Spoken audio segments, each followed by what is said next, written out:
If the New Orleans Saints want their new offensive system to take their offense to new heights, it's going to have to bring the best out of Derek Carr, Alvin Kamara, and Trevor Penning in 2024. We got all of that and a little bit of lagniappe for you on today's episode of Locked On Saints. You are Locked On Saints, your daily New Orleans Saints podcast, part of the Locked On Podcast Network, your team every day.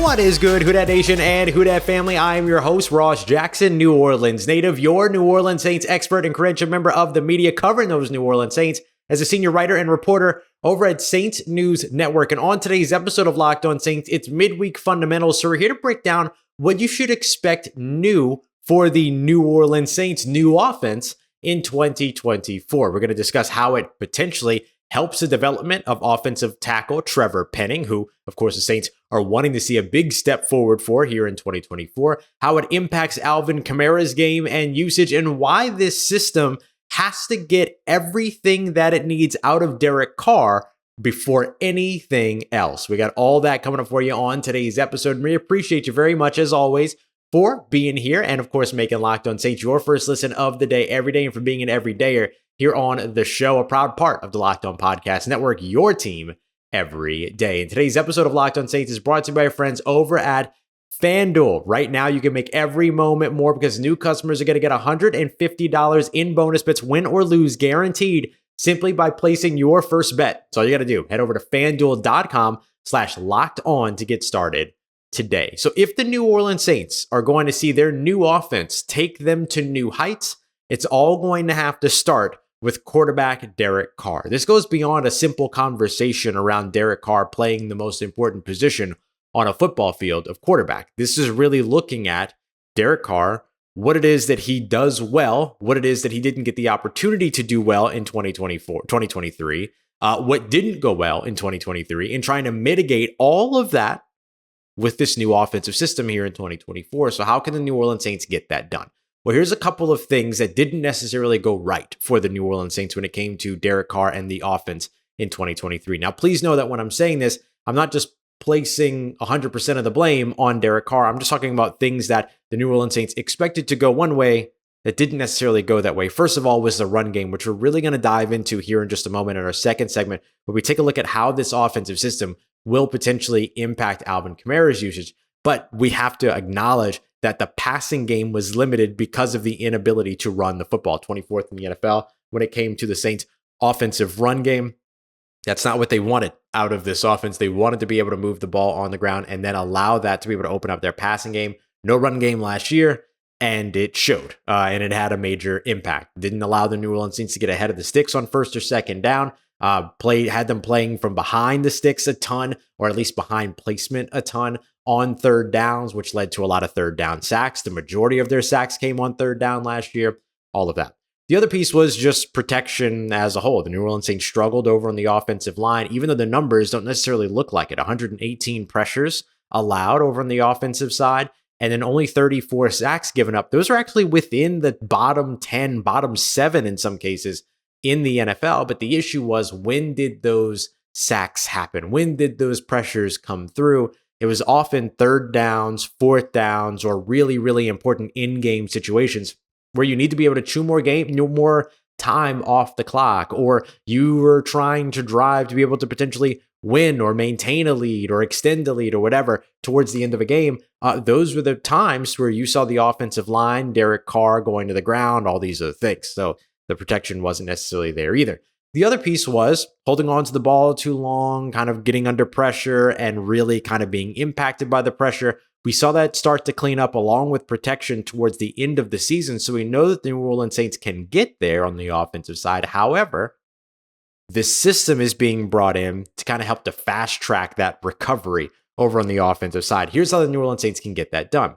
2.57 seconds per time to throw per attempt in 2023 is not bad. But if you can creep that to 2.4, even some teams try to get it down to like 2.3, maybe not on average, but as often as possible, and at least get that time to throw, which is the amount of time that passes, the ticks on the clock that pass from the snap to the throw when there is an attempted pass.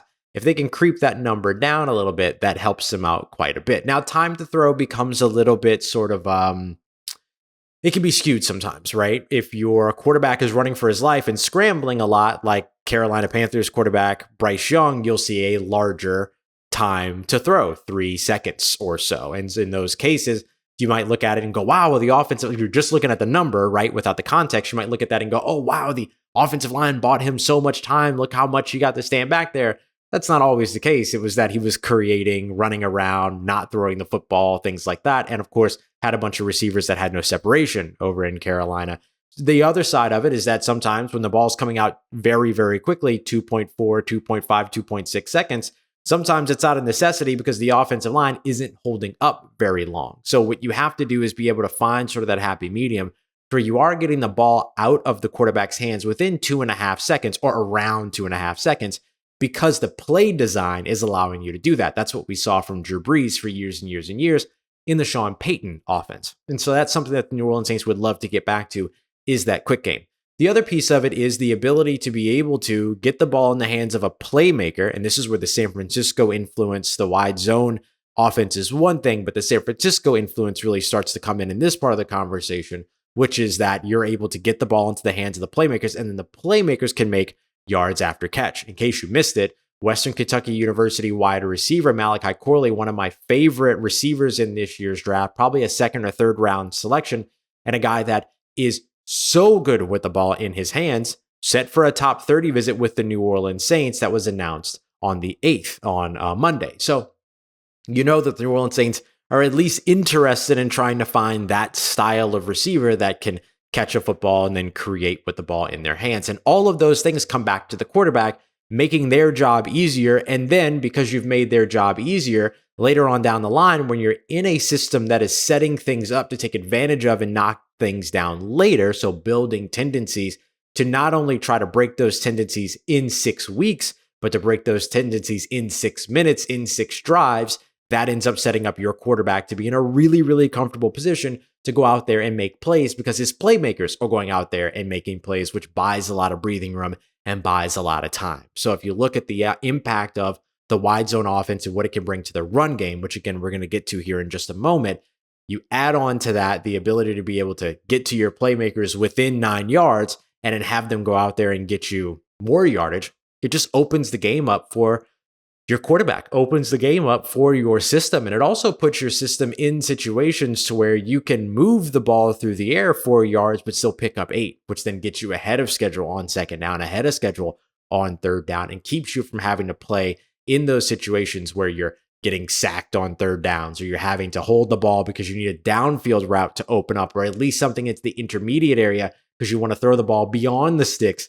to pick up that first down. This gives you that opportunity. And don't worry, just because of the quick passing game being there, don't get it twisted. The deep passing game is still going to be there. If you look at Brock Purdy with the San Francisco 49ers last year, had an 8.6 average depth of target in 2023, which was 0.4 yards more than Derek Carr, who felt like he was being asked to throw deep every single play in Pete Carmichael's offense. So all of these things coming around and starting to help to boost or lift Derek Carr's game, that's got to be the thing that works first, and then the rest of the production will follow. But the ability to be able to elevate the things around Derek Carr thus elevates Derek Carr, thus elevating the things that are around Derek Carr. You see the rhythm of how that works out right there? So that is what ends up happening there. It's a very, very good system for any quarterback, and should be a very, very good system for New Orleans Saints quarterback Derek Carr as well. Coming up next, let's dive into the run game. What does it really mean to be a wide zone offense, and how will that impact Alvin Kamara? We got that coming up for you as we continue on with this midweek fundamentals episode of Locked On Saints, part of the Locked On Podcast Network, your team every day. Today's episode of Locked On Saints is brought to you by our friends at FanDuel. It is playoff time in the NBA and NHL, and of course, baseball's in full swing, and FanDuel is the best place to place your bets for every single game. Right now, new customers are going to get $150 in bonus bets guaranteed. That's it. $150, win or lose, does not matter. along with your first bet. Then you can bet on everything from the slap shot to home runs to slam dunks, all in an app that's safe, secure, and super easy to use. You can even go ahead and bet on NFL draft props. Right now, the New Orleans Saints draft prop right now shows the position of the first player that they select. Right now, they have offensive lineman as the favorite at plus 200, defensive lineman or edge rusher as the second highest at plus 340, and then wide receiver at plus 600. So if you want to get in on any of that, as well as all of the action going on around the world of sports, you can head over to FanDuel.com/locked-on to get started and make every moment more with your automatic win. FanDuel, America's #1 sportsbook. All right, family. Derek Carr might be the player that benefits the most from the incoming new system with Klint Kubiak and the wide zone offense. But when we're talking about wide zone offenses, you know the running backs are going to be impacted big time.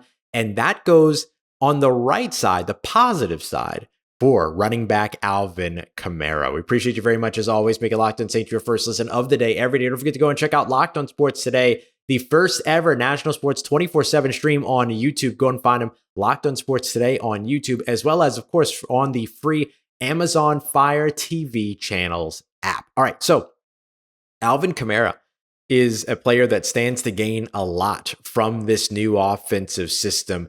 Klint Kubiak coming in, bringing that wide zone system with him. Yes, he only spent one season in San Francisco at Kyle Shanahan, but don't forget that the Shanahan offense didn't start with Kyle Shanahan. It started with Mike Shanahan years ago, and that, of course, he developed that system with Gary Kubiak, Klint Kubiak's son. So real opportunity here to be able to see how Klint Kubiak has grown since his Minnesota Vikings days, what it is that he brought in with him from the Kyle Shanahan experience last year working with the San Francisco 49ers. But let's not get it twisted.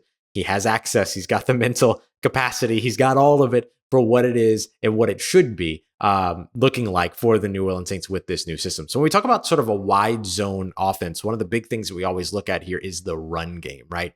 Leaning into a lot more of those sort of outside zone, outside stretch runs. Stretch basically meaning that like the quarterback is literally like stretching out the hand off the ball, and it's going typically towards the outside unless it's a stretch counter, so it's going towards the outside and everything's kind of going outside of the tackles. Now, we should be careful, and this is one of the things that I always caution about when we talk about wide zone offenses, is that it doesn't mean that the Saints are only going to run 100% zone run the entire time. We're gonna describe zone running for people that might be new to it as well here in just a second. Don't worry.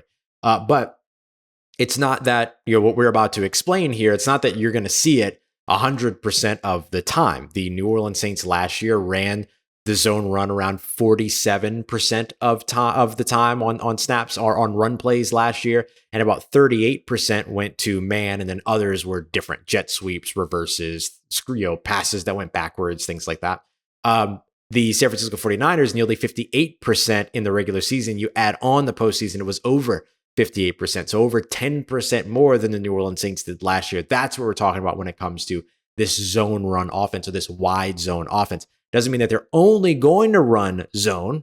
It just means they're going to run a lot of zone. And of course, they're going to continue to keep gap or man blocking runs as a part of that. So when we talk about zone run, well, it's easier if we describe man blocking first and then come back to zone blocking. So for some of you, this will be a review.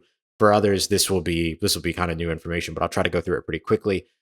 Man blocking is simple, right? If you're the defensive lineman and I'm the offensive lineman, it's my job to stop you from getting into the backfield. We're lined up nose to nose. You're the nearest guy. You're my assignment. I have to block you.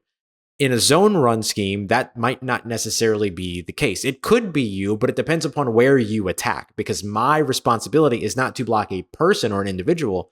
My responsibility instead is to protect an area of the field. So I'm going to move to get to that area of the field. If you go left of me, you're somebody else's responsibility, and I'm taking the person that is coming into my area of the field. If you start to walk into my area of the field, then it's my responsibility to block you, right? So it would change based upon who is attacking that point of attack, if you will. So my responsibility is to just block an area of the field. The thing that's really nice about this is that it automatically, off the snap, gets offensive linemen on the move, and it allows you to be able to create multiple gaps with one run call, to where somebody can go outside, to where they can bend around to the outside, They can bang up the middle, or they can bounce back around to the opposite side as well. I'm sorry, it's bounce outside, bend back around to the other side, or bang up the middle. So it gives you a bunch of different opportunities, effectively like 3 lanes that you can utilize because of the movement of the offensive line. If my first responsibility as a running back is to bounce around the edge and try to get around the tackle to the play side, but then I see that edge gets closed off, that probably means that the defense is weighted to that side of the field. So I'm going to look back to the inside and see if where my offensive linemen are blocking and looking to open up a secondary hole, if there's fewer defenders over on that side, I can then bang up the middle back up to that side. And then in the worst case scenario, I can try to bend it back and try to get around the opposite edge, which doesn't always work, but hey, sometimes is a lot of fun. But that is very much last resort. Make no mistake about it. So that's the basics of it. I think this helps Alvin Kamara because this is what Alvin Kamara did in 2017, 2018, 2019, 2020. It wasn't until 2021 when Sean Payton and that offense had to start to run him up the middle. And then that carried on with Pete Carmichael for the next couple of years. Sort of felt like, well, that was the last thing that Pete Carmichael saw. So that's what he kept running. And there was no need for that, especially with the addition of Jamal Williams last year, who was supposed to be that guy that ran up the middle between the tackles. And then it allowed you to should have been able to allow you to utilize Alvin Kamara in space. So there's a lot of folks that have been questioning about whether or not this offense is going to be better for Alvin Kamara. I say that this offense will be better, should be better than Alvin Kamara. The vision, right, of the offense should be better for Alvin Kamara than what he's been a part of the past 3 years, but should be reminiscent of what he was doing, let's say with Latavius Murray in 2020, 2019 and 2020. I don't want to put the high expectations of an offensive rookie of the year season back in 2017 and a phenomenal season back in 2018 back on him, because I don't know that you're going to see 17 touchdowns or whatever. But can you get him to 10? Can you get him to 8? My goodness, it took forever for them to get him his first touchdown this past year. And that has sort of been the rhythm of the usage of Alvin Kamara. The other reason why this ends up having Alvin Kamara as a benefactor is because this offense, again, is built upon and predicated upon the idea of getting the ball into the hands of your playmakers. Alvin Kamara is one of your playmakers. I know a lot of people feel like he's regressed. A lot of people feel like he's quote unquote, somebody literally told me the other day on whatever social media that Alvin Kamara was quote washed. We don't know that. Let's wait and see what he's going to look like in this new system, because this could be the perfect system for him.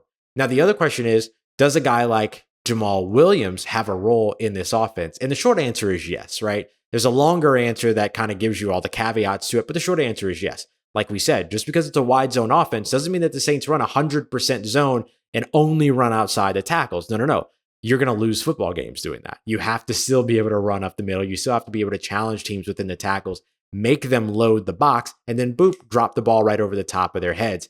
In the second level or whatever, and allow your playmakers to go out there and pick up additional yardage with the ball in their hands. And that is where a Jamal Williams is very, very valuable. Kendre Miller, also very, very valuable. Very patient in the backfield, lets things develop in front of him. That's going to translate extremely well in the zone run offense, but big enough, stocky enough to be able to run him up the middle, and he can catch. So he gets to kind of play all of the different roles, while Alvin Kamara gets to be the out in space, receiving, change of pace, outside run type running back, and Jamal Williams gets to run in between the tackles and have a lot of fun doing it, while also still getting his opportunities in the outside zone as well. This is where I want to wrap this up. If we really, really look at where the Saints offense with Alvin Kamara in the run game was most successful, you have to look at Mark Ingram and Alvin Kamara. And one of the reasons why that tandem was so successful was not because one of them was the gap guy and one of them was the zone guy.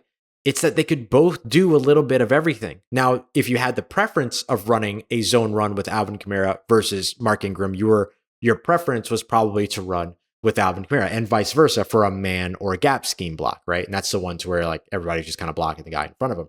But they both had the ability to do each other's role, and they both had the ability to catch out of the backfield. So that's where developing further a Kendre Miller ends up going very, very far for you if you can keep him healthy, and puts him in line for a big time breakout season here in 2024. And make no mistake about it, they'll also bring in other running backs over the course of the offseason as well. They always do, but we expect those 3 guys to be the 3 running backs in 2024. Last thing that I'll mention is fullback getting more involved in, the run game as well as in the passing game. Taysom Hill gets to continue to do everything that he does as well. So the Saints have the weapons to be able to really cater to the system. But the biggest thing is, can the system elevate those weapons as they cater to it? That will be what the New Orleans Saints will have to prove on both the run and pass elements of the game. Coming up next, we're going to wrap things up by taking a look at how this benefits the offensive line in New Orleans, and one player in particular in Trevor Penning. We got all that coming up for you as we continue on and wrap up today's episode of Locked On Saints, but a Locked On Podcast Network, your team every day.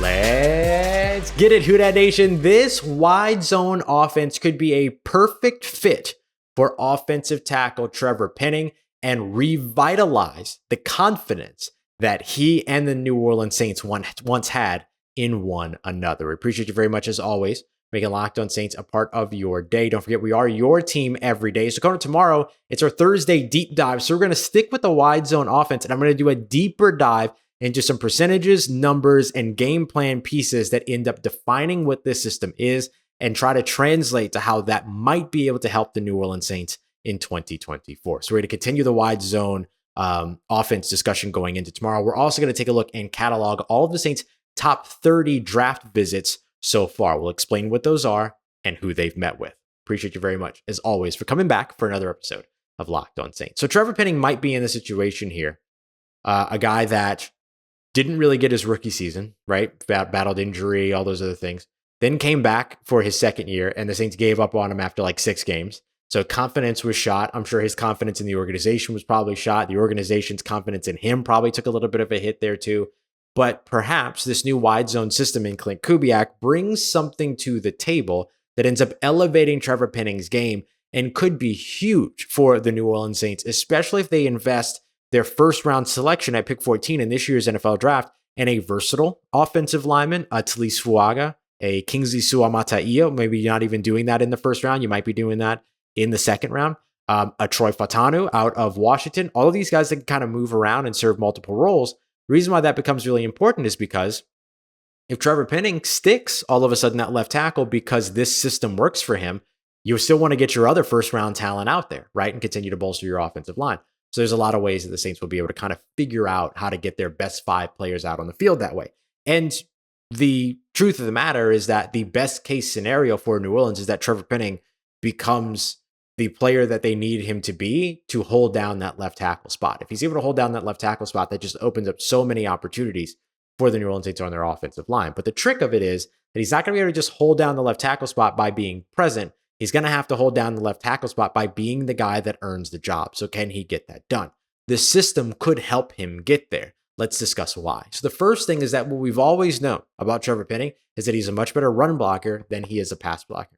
All the times where he talked about, legally assaulting people and everything like that, and sort of the drive that we saw from him getting into sort of those scuffles and everything. A lot of that stuff happened in the run game, overplaying the whistle, playing through the echo of the whistle, as the scouts like to say. These are all things that were positive qualities around Trevor Penning that just kind of aren't there when it comes to the pass game. But in the run game, which is what this offense will have a big time emphasis on, it might end up opening up opportunities for him to really start to build his confidence doing the thing that he does best. Moving, because he's a very athletic player, and being able to put down and be that sort of road grader, paving the way for the offense's run game. So you get to build a little bit of confidence there, and then that translates from the run game to the passing game.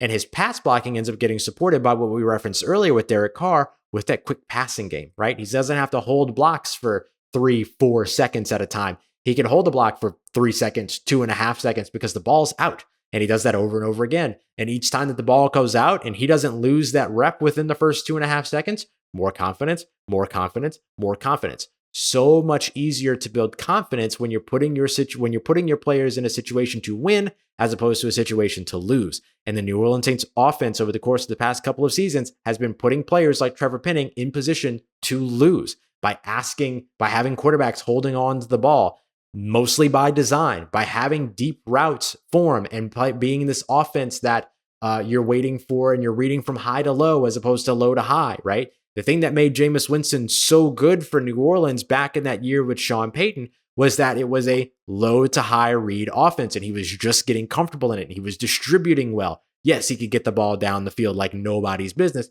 but he was also getting the ball in the short areas and in the intermediate areas as well and attacking the middle of the field. Those are things that the New Orleans Saints offense since then has not done. It set up Jameis Winston for failure. Last year, it set Derek Carr up for failure as well. This offense, this system should put them in better position, or at least Derek Carr, in better position for success. And that translates to success for Trevor Penning and the rest of the offensive line as well. So I think that those are two major ways that it ends up benefiting Trevor Penning. What about the rest of the offensive line? It's going to depend upon who slots in at left guard, but with Eric McCoy, with Cesar Ruiz, and with however much Ryan Ramczyk the New Orleans Saints get in 2024, these are all highly athletic players along with Trevor Penning. These are all guys that rank highly in terms of relative athletic score, which gauges athletics testing and compares it to the rest, to the entire history of players that have gone through the combine at that specific position and all those other things. And so you can see already that like the athleticism of the offensive line begs to be utilized. And it's another weapon. It's another way to put your offensive line in its best position and give it its best looks. Utilizing the athleticism of the offensive line doesn't put them at a disadvantage. It puts your offense at an advantage. And we didn't see the Saints do that very well over the course of the past couple of years. So that's where the rest of the offense also sees itself kind of get a little bit more supportive, get a little bit more support from its system as well. And so I think that ends up having a big impact there. The one position that we didn't really discuss were the pass catchers, and I'll lump Taysom Hill into this conversation, but don't get it wrong here. Taysom Hill still should be utilized from the quarterback spot as a power run guy, and that's a place where you can mix in some of your man blocking, so it won't take that game plan away from New Orleans. But I am curious to see if Taysom Hill gets utilized more in the passing game. We started to see it a little bit towards the end of last season, him getting more involved as a pass catcher, and he really contributed there. How does Klint Kubiak build off of that here in 2024? Similarly, how does he utilize players like Juwan Johnson, like Foster Moreau, like Chris Olave, like Rashid Shaheed? I think there are some very, very fun things that you can do with Rashid Shaheed before the snap, in the backfield, out of the backfield, on screen passes, all those other things. And oh, right, the screen passes. Let's not forget that the screen pass will be back in New Orleans as well. And thank goodness, because we've been asking for it for quite a while, and we don't know why the New Orleans Saints all of a sudden decided that they didn't want to do it anymore, or at least didn't call it. Maybe it was a game plan situation thing, but I think that that's kind of this next step of what I really want to dive into tomorrow. One of the things that held the New Orleans Saints offensive play calling back was the fear of calling plays. It was as if there was just a rhythm that Pete Carmichael wanted to follow, and no matter what happened on the field, he followed through with that plan. Klint Kubiak has to show that he's able to adjust on the fly and make call and change his mind when he sees the way that a defense is playing against his offense. Can he get that done? That'll be a big part of what we dive into tomorrow as well. So that gives you an idea in our fundamentals, right? This is our midweek fundamentals. So just a base idea on some of the things that you can expect differently from the New Orleans Saints offense with Klint Kubiak as the play caller, holding the play sheet, and a wide zone offense finally here in New Orleans. Now, tomorrow, let's dig into the nitty gritty, percentages, numbers, and the bigger question, can Klint Kubiak, say that 3 times, 5 times fast, make the adjustments that Pete Carmichael seemingly couldn't in his offense? We got all that coming up for you in tomorrow's episode. Appreciate you very much. As always, making Locked On Saints your first listen of the day every day. Don't forget to go and check out Locked On Pelicans and Locked On LSU. Monday on the 15th, tax day. Don't forget to do your taxes. Jake Madison will be doing a live show over at Mid-City Yacht Club at 7 p.m. Central Time. So if you're in town, come through. I'll be there. I'll be helping to produce. So come on through for that. You want more information? Locked On Pelicans is where you'll find it. Appreciate you as always. Making Locked On Saints a part of your day, part of your routine, for saying yes to me and the show. As always, if you see me, please say hi. And if you need anything else or on your New Orleans Saints in between these episodes, make sure you follow me on your favorite social media at Ross Jackson, NOLA. Hit me up. Let me know how the family's doing. Let me know how you're living. Let me know how you're momming them. And trust you, that nation. I'll holla at you.